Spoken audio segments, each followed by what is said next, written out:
Assalamualaikum warahmatullahi wabarakatuh. Hai Sobat Perki, berjumpa lagi dengan podcast Perki. Kali ini kita akan memperingati Hari Congenital Heart Disease Awareness Week pada tahun 2023. Kita selalu memperingati hari ini setiap 7 sampai tanggal 14 Februari. Nah, untuk tema kita kali ini kita akan membahas mengenai fakta dan mitos tentang penyakit jantung bawaan bersama pakar tentang jantung bawaan, Dr. Henny Martini, spesialis jantung dan pembuluh darah. Sedangkan saya, perkenalkan, saya Dr. Feni Mayangsari, spesialis jantung dan pembuluh darah. Baik dok, apa kabar dok? Baik, Alhamdulillah Dr. Alhamdulillah. Bagaimana dengan kesibukannya menjelang Congenital Heart Disease Awareness ini? Ya, Alhamdulillah kita banyak punya kegiatan, acara mengisi selama seminggu. Berbagai kegiatan kita upayakan, mulai dari podcast seperti ini sampai pelayanan ke sekolah SD. Oke dokter, jadi kita langsung aja ya dok. Jadi banyak mengenai fakta ataupun mitos mengenai penyakit jantung bawaan ini ya. Yang pertama, bagaimana dengan penyakit jantung ini, penyakit jantung bawaan khususnya, apakah hanya akan mengenai anak-anak saja atau diketahui pada saat dia anak-anak saja? Ya, jelas itu mitos ya, mitos karena memang penyakit jantung bawaan itu kelainan yang sudah terjadi bahkan pada saat bayi dalam kandungan masih berupa bentuk janin. Namun setelah lahir ada yang segera tampak memiliki penyakit jantung bawaan, tetapi ada juga yang tidak tampak sampai menimbulkan gejala hampir sekitar 30 sampai 40 tahun. Artinya secara tidak sengaja mungkin diketemukan ketika seorang wanita sedang hamil atau ada orang dewasa yang mengalami sesak nafas dan mengalami kelainan lemah jantung, baru diketahui ternyata memiliki penyakit jantung bawaan. Baik, berarti ketika waktu anak-anak tidak terdeteksi ya dok ya? Untuk kelainan-kelainan tertentu tidak terdeteksi pada saat bayi baru lahir. Baik dok. Terus kemudian ini bayi yang lahir biru, apakah pasti memiliki kelainan jantung bawaan dok? Nah, ini juga berupa mitos karena tidak selalu biru kelainan jantung bawaan. Bahkan ada yang tidak tampak gejala atau kelainan seperti yang disampaikan tadi, bahkan sampai ibarat kita bilang sudah hampir menjelang usia nenek-nenek, bahkan baru ketahuan penyakit jantung bawaannya yang semula tidak biru. Ya, jadi tidak semua penyakit jantung bawaan itu dibagi dua kelompok besar, penyakit jantung bawaan yang tidak biru dan penyakit jantung bawaan yang biru dari lahir. Namun penyakit jantung bawaan yang tidak biru ini kalau terlambat mendapatkan penanganan bisa berubah menjadi penyakit jantung yang biru. Betul dok. Baik. Terus kemudian anak yang lahir dengan penyakit jantung bawaan ini, apakah memang penyakit yang pasti diturunkan oleh kedua orang tuanya? Ya, sampai saat ini memang penyebab penyakit jantung bawaan itu multifaktor. Kita belum jelas penyebab pastinya. Berbagai penyebab yang kita sebut dengan multifaktorial, termasuk faktor genetik atau kromosom dan faktor lingkungan. Baik. Jadi tidak harus dari orang tuanya diturunkan. Kelainan-kelainan genetik kromosom seperti beberapa sindrom Down, sindrom Turner istilahnya, itu merupakan memang penyakit yang diturunkan secara genetik atau kelainan kromosom, tetapi ada yang pengaruh dari lingkungan seperti misalnya ibu pada saat hamil mendapat infeksi tertentu, infeksi rubella, TORS, Coxsackie istilahnya, beberapa virus atau bakteri itu bisa menyebabkan kelainan jantung bawaan. Termasuk juga faktor lingkungan seperti ibu terpapar merokok atau terpapar asap rokok, kemudian kadar gula darahnya atau diabetes yang tidak terkontrol, kemudian mendapat makanan-makanan tertentu yang tidak baik pada saat kehamilan, kemudian kekurangan asam folat, dan banyak faktor lingkungan yang lain. Iya, jadi hati-hati untuk ibu yang sedang hamil ya. Jadi sedini mungkin ketika sudah tahu hamil segera memeriksakan kesehatan kehamilannya ya dok ya. Benar sekali Dokter Feni. Jadi seorang ibu hamil itu harus sehat, harus tidak boleh mendapat apapun, mengalami apapun selama kehamilannya sampai persalinan. Baik. Kemudian fakta atau mitos selanjutnya nih dokter. Baik. Apakah semua bayi dengan PJP itu tidak mampu bertahan hidup sampai dewasa? Nah ini ya, jadi penyakit jantung bawaan tadi seperti sudah saya sampaikan terbagi dua, biru tidak biru. Jadi sebenarnya penyakit jantung bawaan yang biru ini ada lagi pembagiannya menjadi yang kritikal atau baik. yang tidak kritikal. Jadi penyakit jantung kritis, penyakit jantung bawaan kritis itu bahkan terjadi pada saat awal-awal persalinan, pada saat bayi baru dilahirkan sehingga membutuhkan penata laksanaan yang sangat segera bahkan minggu-minggu pertama, oleh karena dia sangat kritis akan mengancam nyawa bila tidak diberi penata laksanaan dari awal. Nah, tetapi ada beberapa kelainan jantung bawaan yang terutama yang tidak biru itu bisa berlanjut sampai usia dewasa. Bahkan itu tadi kalau ada kita taunya mendapat penyakit jantung bawaan pada saat ibu tersebut hamil bahkan. Nah, baru ketahuan, iya ternyata pada beberapa kelainan tertentu bisa mencapai usia dewasa. Akan tetapi pada saat usia dewasa tersebut, karena memang penyakit jantung bawaan ini dibawa sejak lahir, telah menimbulkan progres dari penyakit yang akan memunculkan gejala seperti tekanan parunya akan meningkat. Kemudian ada tanda-tanda gagal jantung sehingga pada pasien-pasien yang usia dewasa dengan penyakit jantung bawaan tentunya sudah bergejala dan menimbulkan komplikasi dari penyakit jantung bawaan tersebut. Baik dokter, tadi flashback dengan yang dokter sampaikan bahwa yang penyakit jantung bawaan yang biru tadi dok, itu apakah itu juga sebagai pertanda terlambat untuk dioperasi? Ya. Jadi ada yang kita kategorikan dua tadi, kalau awalnya penyakit jantung bawaan itu tidak biru berubah menjadi biru, itu pasti terlambat.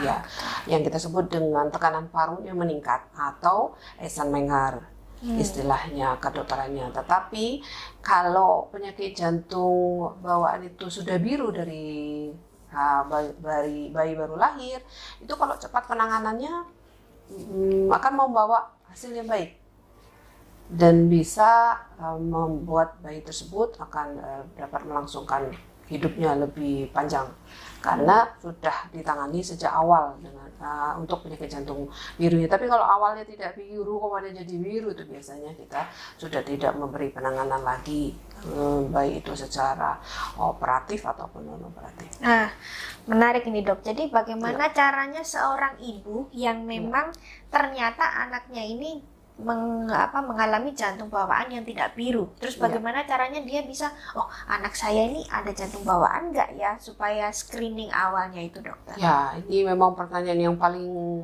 sering dikemukakan ya. Jadi bagaimana cara saya mengantisipasi supaya tidak terlambat? Ya, apalagi itu ternyata kalau biru mungkin bisa kelihatan lewat kuku, lewat mukosa bibir. Tapi kalau yang tidak biru itu tidak kelihatan. Tapi ada beberapa tanda yang jelas seorang anak harus sehat, dapat beraktivitas seperti anak lainnya. Apalagi dia punya saudara bisa dibandingkan. Nah, pada anak-anak tertentu di mana dia tampak kadang-kadang dia bisa sesak pada saat aktivitas. Kemudian tampak jantungnya itu agak lemah atau tidak teratur, terlalu cepat atau terlalu lambat, itu juga menjadi suatu tanda. Kemudian ada infeksi saluran nafas yang berulang. Kemudian tadi saya sampaikan sering batuk pilek ya dok ya. Batuk panas berulang. Kadang-kadang memang tidak hanya pilek infeksi di saluran nafas, tapi infeksi di saluran nafas bawah. Jadi kita bilang infeksi paru, pneumonia itu semakin sering berulang menjadi petanda bahwa anak tersebut ada apa nih. tidak hanya masalah kelainan di parunya, tapi kemungkinan karena penyakit jantung bawaan. Kalau anak agak besar, mungkin kita bisa lihat, saat aktivitas itu mungkin agak terbatas aktivitasnya. Tapi kalau untuk bayi itu sulit. Kita ketahuannya seperti itu kalau bayi. Itu. Jadi kalau bayi itu kalau dia menyusui itu kalau agak terputus-putus atau tersengal-sengal, tidak bisa menyusui dengan seperti bayi pada umumnya, nah itu kita pasti mencurigai. Ya itu. Kalau udah sampai terlambat mungkin ya sampai nafasnya juga sudah sulit, kemudian ada pembengkakan di kaki, dan itu sudah tampak ya. Tapi kalau dari awal kita bisa lihat seperti yang kita sampaikan tadi. Mungkin juga dengan tumbuh kembangnya juga pasti akan berbeda ya dok ya? Ya itu benar Dr. Feni. Jadi oleh karena dia juga menyusui juga terputus-putus, kemudian makan juga pasti tidak mau, agak kalau diminta makan itu seperti menolak ya, sering menolak. Jadi apalagi sering infeksi, jadi dia akan mengalami keterlambatan tumbuh kembang. Ya, jadi pertumbuhan seusianya tidak tercapai, perkembangannya tidak sesuai juga anak seumuran ya dok ya. Itu kita harus waspada setiap bayi atau anak yang lahir dengan tanda-tanda seperti itu. Baik dok. Nah ini dok, sekarang kalau misalnya ibunya sudah tahu nih anaknya kena penyakit jantung bawaan, terus kemudian ini kayak, yaudah nak kamu nggak usah main sama teman-temanmu, atau makan ini dilarang, makan itu dilarang, seperti makan kan es krim namanya juga ya? Ya kan anak kecil itu kan sukanya makan es krim ya dok ya, atau mungkin permen. Nanti darahnya beku gitu ya? Iya betul. Jadi itu bagaimana dok untuk menyikapinya itu dok? Ya, jadi memang ada sebagian besar itu berupa mitos ya. Jadi sebenarnya paling penting ketika kita menghadapi bayi atau anak dengan dugaan dari penyakit jantung bawaan, kita harus pastikan nih sakit jantungnya apa, berupa apa. Malah kalau kita langsung mengatakan, aduh Eman anak saya, pokoknya saya nggak mau ini masih lucu-lucunya, lucu-lucunya saya tidak akan perbaiki jantungnya, Eman kasihan, tuh beberapa kali sering begitu Dr. Feni. Jadi malah justru nggak segera diperiksakan ya dok? Tidak segera diperiksakan, dipelihara di rumah, kemudian tidak boleh main, jadi banyak pembatasan aktivitas fisik. Padahal sebenarnya kelainan jantung itu beragam, penyakit jantung bawaan. Ada memang kita nanti akan mengusahakan pembatasan aktivitas fisik atau pembatasan pemberian cairan, tetapi tidak semua penyakit jantung bawaan seperti itu. Apalagi memang penyakit jantung bawaan itu bisa segera dikoreksi. Jadi jangan salah, semua anak kita kurung di rumah, tapi kita tidak mau memberi tata laksana yang tepat pada anak tersebut. Apalagi dugaan misalnya makan ini nggak boleh, termasuk makan es krim, nanti darahnya beku. Nah, padahal sebenarnya kan es krim itu tidak lewat langsung ke pembuluh darah, tapi lewat saluran pencernaan. Iya, Dr. Feni. Memang ada beberapa sih kondisi jantung yang terpengaruh dengan udara yang dingin, seperti di tempat ketinggian, aliran udaranya tidak baik, ya, kemudian suhu memang dingin. Nah itu memang ada beberapa penyakit jantung bawaan yang terpengaruh. Kemudian ada juga penyakit jantung bawaan itu yang mudah menggumpal, tapi bukan karena es krim, dia menggumpalnya karena kelainan irama, kelainan gangguan pembuluh darah, gitu. Jadi contohnya atau riwayat dari penggunaan protese atau alat tertentu yang ditanam, atau tabung yang ditanam untuk menghubungkan satu pembuluh darah ke pembuluh darah yang lain, itu ada operasi tertentu. Iya, itu jadi itu yang butuh pengencer darah. Jadi tidak ada kaitannya dengan makanan tertentu, es krim, apalagi memang sampai dikurung di rumah, nah tidak diapa-apakan. Iya betul dok. Iya, nah terus kemudian dok, mungkin ketika dibilang jantungnya kan rata-rata jantung bawaan tuh bocor ya dok ya, ada yang bilang jantung bocor, katanya nggak apa-apa, ini nanti bisa sembuh kok jantung bocornya, cuman pakai suplemen sama vitamin aja. Sekarang kan banyak sekali dok Ya. vitamin-vitamin untuk jantung, Ya. gitu. Dengan klaimnya itu bisa memperbaiki kondisi jantung. Ya. Nah itu bagaimana dok? Ini hal yang pertanyaan sangat menarik, Dr. Heni. Jadi memang kadang-kadang orang tua tuh mengalami keengganan untuk mendengar kata tindakan atau operasi. Ya. Perlu diketahui bahwa penyakit jantung bawaan itu sebenarnya gangguan anatomi atau bentuk, struktur yang harusnya terjadi seperti ini pada saat janin, tapi mengalami perubahan atau kelainan pada saat pembentukan janin di dalam rahim. Nah, ketika lahir itu bentuknya jadi berubah sehingga mempengaruhi fungsinya. Nah, jadi sebenarnya kebanyakan penyakit jantung bawaan itu harus dikoreksi secara bangunan atau struktur anatomi mengenai tingkat kapan dikerjakan koreksinya itu memang sesuai dengan kelainannya. Jadi tidak hanya dikatakan jantung bocor. Jadi ada banyak kelainan jantung, tidak hanya bocor, sempit iya, terbalik iya, perubahan bentuk iya, dan yang jelas itu gangguan bentuk atau struktur terjadi. Jadi kalau diberi suplemen vitamin saja, ya tidak akan bisa merubah bentuknya ya. Sehingga fungsinya jadi tidak terkendali. Memang kita akan berikan obat-obatan tertentu pada saat penyakit jantung bawaan itu menimbulkan komplikasi seperti gagal jantung, tekanan parunya tinggi, sehingga membutuhkan obat-obatan tertentu dulu untuk mengembalikan fungsinya sementara. Kemudian kita mencegah jangan sampai terjadi tekanan paru yang tinggi yang sampai tidak bisa dikoreksi lagi. Kemudian anak tersebut tidak terlalu sesak, tidak mengalami gagal jantung, sampai akhirnya harus dikoreksi. Baik itu koreksinya melalui bedah atau non bedah, jadi tidak selalu melalui pembedahan. Jadi kalau bilang ayo ini segera dilakukan tata laksana atau koreksi supaya anaknya sehat, saya takut dengan operasi. Jadi mikirnya operasi. Padahal sebenarnya kan non operatif bisa. Betul dok. Baik dok, jadi mungkin terakhir dok, untuk kondisi pada pasien-pasien yang sudah dikoreksi nih dok. Jangan-jangan setelah dikoreksi sudah merasa anaknya baik, tidak perlu lagi kontrol karena sudah dikoreksi, sudah benar. Nah itu harusnya seperti apa? Oh itu pasti mitos itu ya, karena merasa bahwa menjadi tidak perlu lagi karena habis sudah dikoreksi atau dioperasi. Karena kita tahu bahwa koreksi atau operasi itu juga macam-macam tingkatannya.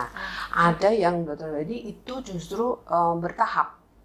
Ada yang bersifat paliatif istilah kita. Nah kadang-kadang itu sudah operasinya susah-susah dilakukan paliatif, gak dikontrolkan, ternyata anaknya sudah mengalami keluhan lebih jauh lagi. Sementara mestinya bisa dilakukan koreksi lanjutan menjadi terlambat, jadinya tidak bisa dilakukan koreksi lanjutan. Jadi sebenarnya harus kontrol, baik itu sebelum mendapat penanganan sama sekali ataupun setelah mendapat penanganan, sehingga nanti sampai dilakukan definitif koreksi definitif. Dan tergantung juga koreksi definitif itu kalau kita menggunakan prostesa atau bahan tambahan yang masuk ke dalam tubuh, itu kadang-kadang kita membutuhkan satu obat yang mencegah jangan sampai terjadi trombus atau gumpalan atau penolakan terhadap benda tersebut. Baik dok, baik. Jadi untuk sobat Perki, kita sudah menyimak apa yang sudah disampaikan oleh Dr. Heni mengenai jantung bawaan. Jadi sedini mungkin kita harus bisa melakukan screening dok ya. Screening awal di keluarga ya. Di keluarga ya dok, siap-siap. Jadi terus mungkin terakhir sebelum kita tutup, ada pesan yang mau disampaikan oleh Dr. Hani mengenai penyakit jantung bawaan ini. Ya, jadi penyakit jantung bawaan ini sebenarnya masih tinggi angkanya dan masih menjadi problem besar di kita.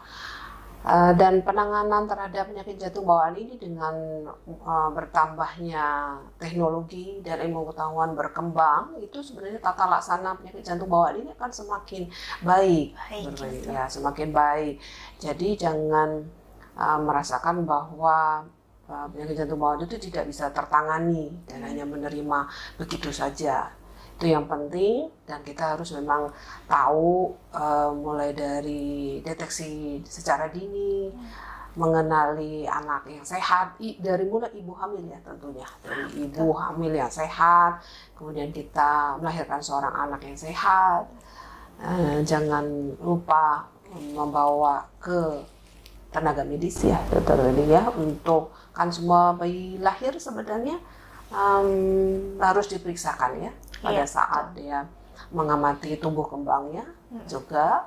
Jadi semua bayi ibu hamil melahirkan sehat, menghasilkan seorang anak yang sehat. Ya. Baik dokter, terima kasih banyak dokter Heni atas waktunya.